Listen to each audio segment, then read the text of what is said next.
রাজধানীতে লেগুনার বেশিরভাগ চালকই লাইসেন্সবিহীন শিশু কিশোর। পুলিশের সামনেই চলছে সব লেগুনা।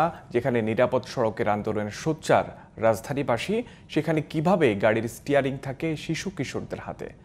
কথা বলে বোঝা গেল নিয়ম নীতির তোয়াক্কাই করেন না মালিকরা। রিয়াজ মাহমুদের ছবিতে রুমানা কনের রিপোর্ট।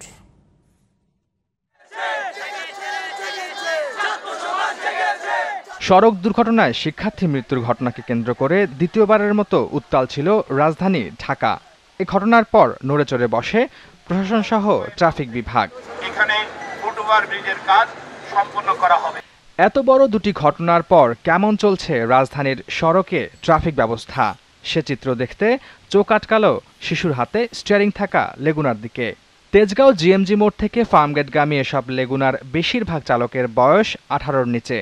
ড্রাইভিং লাইসেন্স ছাড়াই তাদের গাড়ি চালানোর অভিজ্ঞতা 2 বছরেরও বেশি। 2 বছর। লাইসেন্স তোমার? না। পুলিশ ধরে না?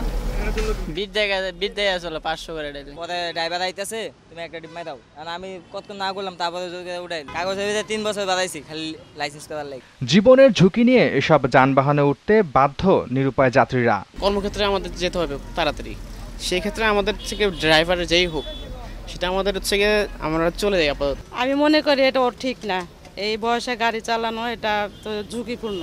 এসব শিশু কিশোরের হাতে যারা গাড়ি তুলে দিচ্ছেন ক্যামেরার সামনে, তাদের কথার ধরনও ভিন্ন। লাইসেন্সে ফটোকপি আমি জমা রাইখা দিয়া তারপরে আমি গাড়ি ছাড়ছি। ড্রাইভার হয়তো ওরে বদলি দিয়া কইছে যে তুই একটু চালা, আমি একটু নামাজ পড়ে আসি।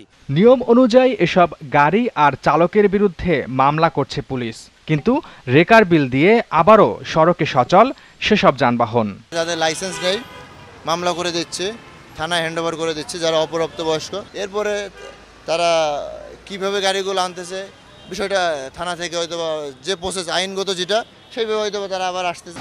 অসাবধানতাবশত একটি সড়ক দুর্ঘটনায় কি পরিমাণ ক্ষতি হতে পারে সেই ধারণা যাদের নেই, সেই শিশুদের হাতেই গাড়ির স্টিয়ারিং।